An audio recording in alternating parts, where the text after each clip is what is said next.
नमस्कार, नई परख पर आप सब लोगों का स्वागत है। आज के इस कार्यक्रम में मैं आपसे मायावती जी की राजनीति के बारे में चर्चा करूँगा। मायावती जी अक्सर अपने बयानों को लेकर सुर्खियों में रहती हैं। हालाँकि बयान उनके कम आते हैं, पर जब भी वो आते हैं, वो कई सारे लोगों को अचरज में डालते हैं। कई सारे लोगों को यह लगता है कि मायावती अपनी एक क्रांतिकारी भूमिका से काफ़ी पीछे हट रही हैं। कई लोगों को यह लगता है कि वे भारतीय जनता पार्टी के नज़दीक जा रही हैं। लेकिन चाहे किसी को कुछ भी लगे, कोई भी इस बात से इनकार नहीं कर सकता है कि मायावती अभी भी उत्तर प्रदेश की राजनीति में एक महत्वपूर्ण ध्रुव हैं। हालाँकि वो इतनी महत्वपूर्ण नहीं है कि वो सीधे तौर पर मुकाबले में हों, लेकिन अगर वे समाजवादी पार्टी से जुड़ती हैं, तो उससे काफ़ी फ़ायदा होगा या फिर अगर वो भारतीय जनता पार्टी से जुड़ जाती हैं, तो भारतीय जनता पार्टी को भी इसका अद्भुत फ़ायदा होगा। ये फ़ायदा भारतीय जनता पार्टी के संदर्भ में सिर्फ उत्तर प्रदेश में नहीं होगा, बल्कि पूरे देश में होगा। और अगर मायावती अकेले चुनाव लड़ती हैं, जैसा कि वो पिछले कई चुनावों में कर रही हैं, तो इससे भी कई सारे टीकाकार ये मानते हैं कि भारतीय जनता पार्टी को ही फ़ायदा होता है। लेकिन आज हम जिस बयान के संदर्भ में मायावती जी की राजनीति की चर्चा करने वाले हैं, वह बयान एक वेब सीरीज़ के संदर्भ में आया है। और इस बयान में मायावती जी ने इस बात पर जोर दिया है कि जो एक वेब सीरीज़ आ रही है और उसमें जो नाम वेब सीरीज़ का है और उस नाम में ब्राह्मणों को कष्ट पहुँचाने वाली कुछ बातें हैं, ऐसा प्रतीत होता है। तो उस संदर्भ में मायावती जी ने यह बात लिखी है। स्क्रीन पर आप उनके बयान को देख सकते हैं जिसमें उन्होंने कहा है कि यह बड़े दुःख व चिंता की बात है कि पिछले कुछ समय से अकेले यूपी में ही नहीं बल्कि अब तो फ़िल्मों में भी पंडित को घूसखोर आदि बताकर पूरे देश में जो इनका अपमान व अनादर किया जा रहा है तथा जिससे समूचे ब्राह्मण समाज में इस समय जबरदस्त रोष व्याप्त है, इसकी हमारी पार्टी भी कड़े शब्दों में निंदा करती है। ऐसी इस जाति सूचक फ़िल्म, वेब सीरीज़ घूसखोर पंडित पर केंद्र सरकार को तुरंत प्रतिबंध लगाना चाहिए, बीएसपी की यह मांग। साथ ही इसको लेकर लखनऊ पुलिस द्वारा प्राथमिकी दर्ज करना उचित कदम है। मायावती जी का जो यह बयान है, वह एक तरीके से इस बात को दर्शाता है कि उन्हें भी यह एहसास है कि वे उस जादू को फिर से दोहरा सकती हैं, जो 2007 के विधानसभा चुनाव में उनकी पार्टी ने किया था। उस समय भी बहुजन समाज पार्टी की स्थिति को काफ़ी कमज़ोर करके आंका जा रहा था, लेकिन चुनावों से कुछ वर्ष पहले से मायावती ने अपने संगठन को दुरुस्त किया, उन्होंने कई ब्राह्मण सम्मेलन किए और एक तरीके का संबंध ब्राह्मण जाति के स्थानीय स्तर के नेताओं से बनाया। कई सारे विधानसभा क्षेत्रों में उन्होंने ब्राह्मणों को उम्मीदवार बनाया और जिसकी उम्मीद किसी को नहीं थी वह घटना हुई और मायावती जी को और बहुजन समाज पार्टी को इन चुनावों में अकेले दम पर बहुमत मिला। अब बाद के दौर में यह स्थिति कायम नहीं रह पाई और मायावती जी की पार्टी लगातार उत्तर प्रदेश में कमज़ोर होती गई।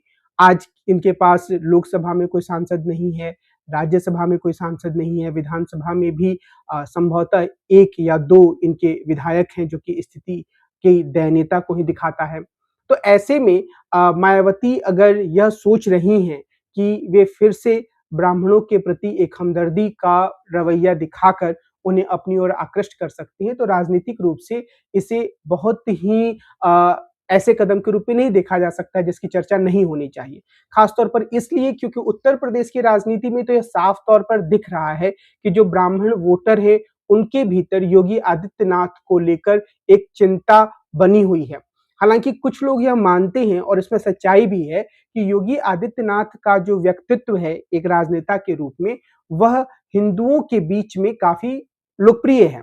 अब जब मैं हिंदू कह रहा हूँ तो इसका मतलब यह है कि वे जाति से ऊपर जाकर हिंदू धर्म के तमाम जातियों के लोगों को आकर्षित कर पाते हैं हिंदुत्व की राजनीति के नाम पर। जब वो अल्पसंख्यकों विशेष रूप से मुसलमानों के खिलाफ घृणित भाषण देते हैं और उन्हें अपना दुश्मन बताते हैं, तो ऐसी स्थिति में एक जो भाजपा का कट्टरपंथी वोटर है, वह इनके प्रति आकर्षित होता है और वो मानता है कि नरेंद्र मोदी के बाद अगर कोई सबसे बड़ा नेता है तो वो योगी आदित्यनाथ ही हैं।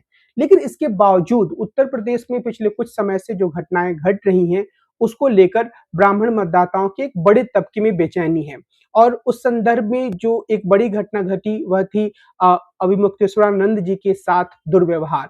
शंकराचार्य अविमुक्तेश्वरानंद और उनके जो शिष्य हैं उनके साथ पुलिस ने दुर्व्यवहार किया, उन्हें माघ मेले में स्नान नहीं करने दिया गया, या फिर जिस तरीके से वो स्नान करना चाहते थे वैसे नहीं किया गया, करने नहीं दिया गया। लेकिन ये एक बात नहीं थी कि वे स्नान नहीं कर पाए, उससे बड़ी बात यह थी कि जो उनके शिष्य थे उनकी शिखाओं को पकड़कर उन्हें पीटा गया।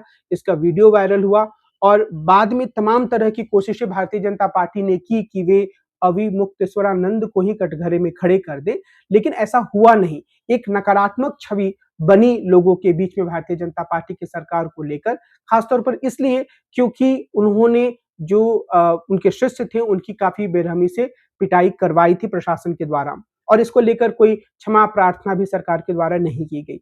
इसके अतिरिक्त अन्य कई ऐसी घटनाएं घटी हैं जिसको लेकर ब्राह्मणों में एक तरह का असंतोष माना जाता है। मिसाल के तौर पर जो ठाकुरवाद की बात उत्तर प्रदेश की राजनीति में कही जाती है, उसे भी लेकर ब्राह्मणों में एक असंतोष है। लेकिन इसके साथ ही साथ यह भी लोग कहते हैं कि ब्राह्मण जो हैं वो तकरीबन 80% से ज्यादा भारतीय जनता पार्टी को वोट देते आए हैं उत्तर प्रदेश में। पिछले चुनाव के आंकड़े इस बात की तस्दीक करते हैं। तो ऐसे में क्या यह उम्मीद की जा सकती है कि आखिरी दम पर वो ब्राह्मण समाज के जो वोटर हैं वो भारतीय जनता पार्टी को वोट ना देकर किसी अन्य पार्टी का विकल्प चुनेंगे? शायद इसकी संभावना थोड़ी बहुत हो सकती है, और इसीलिए आप इस बात पर ध्यान देंगे कि चाहे समाजवादी पार्टी हो या फिर बहुजन समाज पार्टी हो, वो ब्राह्मणों को या ब्राह्मणों के एक बड़े तबके को फ्लोटिंग वोट के रूप में देख रहे हैं, या वे चाहते हैं कि वो फ्लोटिंग वोट में तब्दील हो जाए, जिससे अगले चुनाव में उन्हें साधा जा सके। तो अगर आप यूजीसी के मसले पर समाजवादी पार्टी या बहुजन समाज पार्टी के रवैये पर ध्यान देंगे, तो आप यह पाएंगे कि इन दोनों ने खुलकर जो ओबीसी या फिर एससी एसटी की राजनीति करने वाले बौद्धिक युवा हैं या बौद्धिक जगत के लोग हैं, उनका समर्थन नहीं किया। एक तरफ आंदोलन इन बौद्धिक युवाओं के द्वारा यूनिवर्सिटीज के भीतर चलाया जा रहा है कि सर्वोच्च न्यायालय के द्वारा जो यूजीसी रेगुलेशन पर रोक लगी है वह गलत है, और इस तरह की मोबिलाइजेशन की खबरें आप सोशल मीडिया पर देख सकते हैं। लेकिन इसके साथ ही आप यह भी देखेंगे कि ना तो बहुजन समाज पार्टी और ना ही समाजवादी पार्टी इस मामले में इस तरीके के ओबीसी एससी एसटी बौद्धिकों की जमात के पक्ष में खड़ा है, बल्कि उनका रवैया बड़ा संतुलित है। और दोनों ही दलों ने, बसपा ने भी और सपा ने भी, यह कहा है कि कोई भी ऐसा कानून नहीं बनना चाहिए जिससे कि समाज के एक तबके के खिलाफ इसका दुरुपयोग हो। यह भी एक रणनीति का हिस्सा है। रणनीति यह है कि अगर भारतीय जनता पार्टी के पालिश से कुछ ब्राह्मण वोटों को, मिसाल के तौर पर ज्यादा नहीं तो 30%, 30% तक के ब्राह्मण वोटों को भी खींचा जा सके, तो वह एक बड़ी जीत होगी, एक बड़ा गेन होगा। लेकिन अब इसमें समस्याएं क्या हैं? अगर हम बहुजन समाज पार्टी के संदर्भ में विचार करें, तो समस्या यह है कि बहुजन समाज पार्टी का संगठन काफी कमजोर हो चुका है, और सिर्फ एक आध बयान देने से बात नहीं बनेगी, बल्कि जिस तरह की कोशिश मायावती जी ने 2006 में, 2005 में की थी और 2007 में की थी, और जिसका नतीजा 2007 के विधानसभा चुनाव में सामने आया था, उस तरह की कोशिश लगातार करते रहने की जरूरत है। ऐसी खबरें कम से कम मीडिया में नहीं आती है कि बहुजन समाज पार्टी इस तरह की कोई कोशिश कर रही है। क्या अंदरूनी रूप से जमीनी स्तर पर इस तरह की कोई कोशिश हो रही है? मुझे नहीं लगता, क्योंकि दूर दूर तक इसकी कोई खबर नहीं मिलती है। अगर मुख्य धारा की मीडिया इस तरह की खबरों को दबाती तो सोशल मीडिया से कुछ खबरें मिलती, लेकिन कहीं से भी ऐसा नहीं लगता है कि बहुजन समाज पार्टी का संगठन सक्रिय है। कई सारे लोग यह मानते हैं कि अपने मतदाताओं या अपने कोर वोटर्स के बीच में बहुजन समाज पार्टी का काम लगातार चलते रहता है, लेकिन ब्राह्मण उनके कोर वोटर्स नहीं है, या अपर कास्ट के दूसरे लोग उनके कोर वोटर्स नहीं है। उन्हें अपने साथ जोड़ने के लिए बहुजन समाज पार्टी को लगातार प्रयास करते रहने की जरूरत होगी, जो प्रयास नहीं दिख रहा है। और यही बात समाजवादी पार्टी के बारे में भी कही जा सकती है। लेकिन अगर हम सिर्फ बहुजन समाज पार्टी पर ध्यान केंद्रित करें, तो हम यह कह सकते हैं कि एक तरह का अंतर्विरोध भी बहुजन समाज पार्टी की राजनीति में दिखता है। अंतर्विरोध यह है कि जो बहुजन समाज पार्टी को समर्थन देने वाले बौद्धिक लोग हैं, जो कि एक खास तरह के विमर्श को आप सामने लाने की कोशिश करते हैं, वे लोग काफी तीखा रवैया अपनाते हैं, और उनकी जो बातों का कहने का तरीका है उसमें कुछ शब्दावलियां इस तरीके से आती हैं जिसे उत्तर प्रदेश के ब्राह्मण मतदाता सुनने में बहुत ज्यादा सहज महसूस नहीं करते हैं। वे उन्हें नापसंद है, यह भी कही जा सकती है। मिसाल के तौर पर ब्राह्मणवाद की भाषा शैली, मनुवाद की भाषा शैली, ब्राह्मणों के लगातार शोषक होने की भाषा शैली। तो ये जो चीज़ें हैं वो बहुजन समाज पार्टी की जो वर्तमान राजनीति है, उससे उसका एक गहरा अंतर्विरोध है। अब इस अंतर्विरोध को बहुजन समाज पार्टी कैसे पाटेगी, यह उसके लिए एक बड़ी चुनौती है। बल्कि यह चुनौती मैं कह सकता हूँ कि जो ओबीसी या एससी-एसटी की राजनीति करने वाले, खासतौर पर ओबीसी की राजनीति करने वाले दल हैं, उनके सामने भी है। मैं आपको एक उदाहरण देना चाहूँगा। अगर आप यूजीसी रेगुलेशन को लेकर चलने वाले तमाम बहसों पर ध्यान दें, तो आप यह ध्यान देंगे कि कंचना यादव जो कि आरजेडी की प्रवक्ता हैं, उनके एक बयान को यूजीसी रेगुलेशन का विरोध करने वालों ने तुरंत लपक लिया। उस बयान में बहुत सारी बातें कंचना यादव कहती हैं, लेकिन एक वाक्य वो ये भी कहती हैं कि इस तरह के रेगुलेशन का उपयोग सवर्णों के खिलाफ किया जाना चाहिए। तो यह जो एक बयान है, वह एक तरीके से आरजेडी के गले की हड्डी भी बन गया कि वो इसे किस तरीके से डिफेंड करे या इसको लेकर किस तरीके से सफाई दे। मैं कहना यह चाह रहा हूँ कि ये जो एक दुराव है, जहाँ सैद्धांतिक स्तर पर विश्वविद्यालयों में पढ़े लिखे युवा जो आरजेडी, बहुजन समाज पार्टी या समाजवादी पार्टी से जुड़ते हैं, वो जिस तरीके से विचारों को रखते हैं, जिस आक्रोश, तीखेपन के साथ विचारों को रखते हैं और उनका आक्रोश और तीखापन काफ़ी सही भी है, वह ज़मीनी स्तर की राजनीति से मेल नहीं खाता है, जहाँ पर मतदाताओं को खुद से राजनीतिक दलों को जोड़ना होता है। तो मुझे लगता है कि सभी सामाजिक न्याय के दलों को इस अंतर्विरोध को पाटने की ज़रूरत है, क्योंकि कई बार जो बौद्धिक स्तर पर लोग पार्टी से जुड़ते हैं, जो युवा जुड़ते हैं, जो विश्वविद्यालयों में पढ़ते हैं, जो पार्टियों को एक महत्वपूर्ण बौद्धिक खुराक और कैडर उपलब्ध कराते हैं, वे काफ़ी निराशा महसूस करते हैं जब वे मायावती जी के बयान को पढ़ते हैं। मिसाल के तौर पर घूसखोर पंडित नाम की जो वेब सीरीज आने वाली है, उसे लेकर मायावती जी का जो बयान है, उसको काफ़ी निराशाजनक तरीके से इन युवाओं ने, इन बौद्धिकों ने देखा है और सोशल मीडिया पर आप उनकी टिप्पणियों से इस तरह का अंदाजा लगा सकते हैं। तो इस दूरी को पाटना भी काफ़ी ज़रूरी है, क्योंकि जब तक ये नहीं होगा तब तक सामाजिक स्तर पर एक मजबूत गठबंधन मायावती की पार्टी नहीं बना सकती है और यह बात समाजवादी पार्टी के बारे में भी सच है, यह बात राष्ट्रीय जनता दल के बारे में भी सच है। हालाँकि समाजवादी पार्टी और राष्ट्रीय जनता दल यह दावा कर सकते हैं कि उनकी राजनीति में उच्च जातियों के या सवर्णों की वोटों की कोई ज़रूरत नहीं है। लेकिन चूँकि मायावती की पार्टी ने ऐसी एक सफलता पाई है, जहाँ उन्हें बहुमत मिला है ब्राह्मणों के समर्थन से, तो वो इस दिशा में लगातार कोशिश करती हुई दिखती हैं। और अगर उन्हें वास्तविक अर्थों में इस कोशिश को सफल बनाना है, तो और ज़्यादा अपने संगठन को सक्रिय करना होगा और सीधे तौर पर एक साफ एजेंडे के साथ जो ब्राह्मण मतदाता हैं या जो नेतागण हैं ज़मीनी स्तर के, उनसे संवाद करना होगा।